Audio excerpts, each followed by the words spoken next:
and welcome to Cross Circle Squared. I am Benny Gerkman, and this is TouchPad, your daily video game news show where I break down the 3 most important news stories of the day in an easily listenable format for your commute, your lunch break, or wherever else you'd like to listen. Today, we have a bit of a break. After all those announcements yesterday, I have some smaller, more in-depth things for today, so let's get right into it. Starting off with story number 1. Xbox has confirmed the 4 games coming multi-platform. It's confirmed to be Grounded, Pentiment, Hi-Fi Rush, and Sea of Thieves. Pretty much like we imagined. We recently learned about Grounded and Pentiment coming to Switch during the Direct yesterday, and in Xbox's recent blog post, they also confirmed the other 2 titles. They confirmed that Pentiment, which is already out on Switch and will come out on PlayStation, Grounded will be coming on April 16th to both platforms. And then in regards to the other 2 games, we now have confirmation that they're Hi-Fi Rush and Sea of Thieves, and those will both be coming to PS5, not Switch. Sea of Thieves is coming today, and I believe Hi-Fi Rush is also out today, both on PS5 only though. Sea of Thieves and Grounded, the 2 multiplayer titles of the bunch, will have crossplay. There's no news of a Sea of Thieves or Hi-Fi Rush Switch port, but a new article via Inside Gaming reports that some sources have notified them of a Switch 2 port coming when that console releases early next year. So it could be a launch game, it could be after launch, no clue, but Switch 2 port would at least put it in 2025. Just based on all the facts that the 3 other games are confirmed to be coming to at least one of Nintendo's platforms, whether Switch or Switch 2, I imagine we will see Sea of Thieves coming to Switch. I could also understand why it wouldn't. Sea of Thieves is extremely co-op centric and most people use microphones and voice chat to communicate, so I would understand if it doesn't get a port, but at the same time, I kind of feel like it should. All these other 3 games got the Switch port, and Sea of Thieves isn't like a demanding game or anything, so I don't know. We'll see. In other Xbox news related specifically to these games at least, Limited Run Games will be publishing physical multi-platform editions of Pentiment and Hi-Fi Rush. Pentiment has been launched on the Limited Run Games website already. It's available for pre-order for $35 USD. No word on Hi-Fi Rush timing or price yet. They've just kind of generally announced it. These are, as the name suggests, limited run games. So if you're looking for a physical copy of either title, you should pre-order very soon. Pentiment orders will run from now until March 24th, but according to their website, they won't actually ship until August. I'll keep you updated on when Hi-Fi Rush gets its physical launch. Limited Run also has announced a Contra Operation Galaga physical edition as well. That's the new Contra game that was announced yesterday during the Nintendo Direct. That physical edition will go on sale March 1st. Estimated shipping there on their website is September, but again, that's just like the little widget on their website, so that could be wrong. I'm not 100% sure there. I'll put a link to that and Pentiment below. All right, on to our second news story. Let's go over to Sony. PSVR 2, we've actually gotten some news here. In a general VR update blog post, Sony announced a possible PC integration with the headset, and that'll be planned for sometime this year. We have no news on how that'll actually work, or when really we'll see it, other than sometime this year. I think they just said 2024. So that's really all we know. It's being tested, worked on. We might be able to see it this year. As for other Sony news, Final Fantasy VII's Rebirth scores are finally out, and to be quite honest, they're looking astonishing. It's sitting at a 93 average on OpenCritic. That is the highest PlayStation 5 OpenCritic score this year. And even if you take into account last year's score, it's only beaten by Baldur's Gate 3. So that's a huge accomplishment there, but sort of an unsurprising one.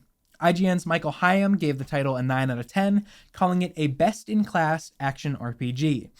It does little wrong except for a confusing, middling ending, which means it's a flawed game, sure, but close to perfection.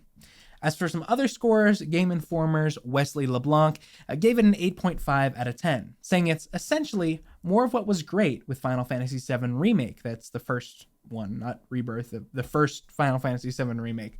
But when it strays away from the path and expanding or changing things from the original, that's when it misses the mark. As well, Timur Hussein from GameSpot gave it an 8, and his, I think, is maybe the best written review out of all the ones I read.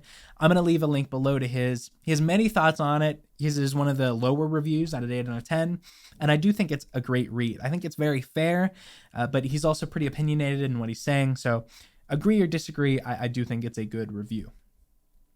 Also doing numbers on the Open Critic front is a Balatro. I apologize if I'm saying that correct. This is that game that I forgot yesterday. I couldn't remember what it was called. This is Balatro.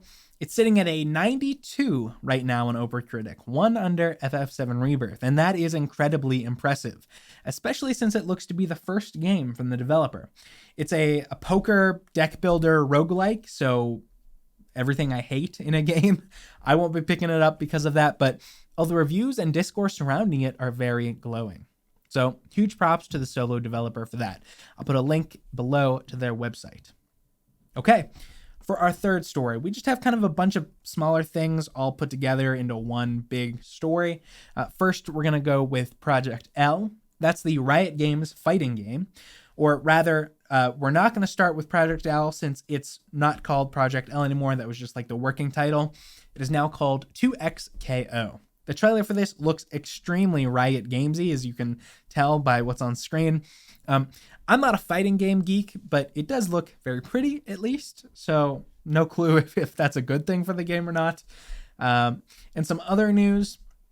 Palworld has reached 25 million players. That number is certainly boosted by Game Pass, but only 10 million of that 25 are from Xbox platforms at all, meaning the game had to have sold about 15 million copies on Steam. That is like actually probably $500 million. So good on the team there. There's also been a bit of news about EA College Football. Back when it was announced, I mentioned some court cases involving the original series being shuttered and the general judicial issues they had with player appearances in the game. Per ESPN, EA has announced that they will be giving every player in the game a $600 payout, as well as a free copy of the game. That is so that there's at least some payment going out for their likeness, hopefully enough to not bring any more suits involved in it. Players can opt out of the game as well if they don't wish. They won't appear in the game. Obviously, they won't get their $600, but that is an option too. And $600 doesn't sound like a lot, but if they go with, all the, I forget exactly how divisions are calculated, all the schools that are in this league that Madden, or I guess not Madden, EA College Football is basing this game off of, that's about 134 schools. College football rosters can have up to like 85 people. So if you're doing really, really simple, really rounded math, you're looking at like at least $7 million here just in those payouts alone. Knowing EA, though, that's probably like a rounding error amount of money, but it's still nice to see something in this space. Okay, no actual releases that I haven't mentioned this week coming today, or really the rest of the week at all, but Dead Island 2 did surprise drop onto Game Pass. That game isn't bad. It's not great, sure, but it was fun for the few hours I put in at launch. Game Pass is a great spot for it, in my opinion. Check it out if you're at all interested. Okay, that is the news for February 22nd. I'll let you get out of here. As always, I am Benny Gerkman. This is Cross Circle Squared, and I will see you tomorrow. Bye!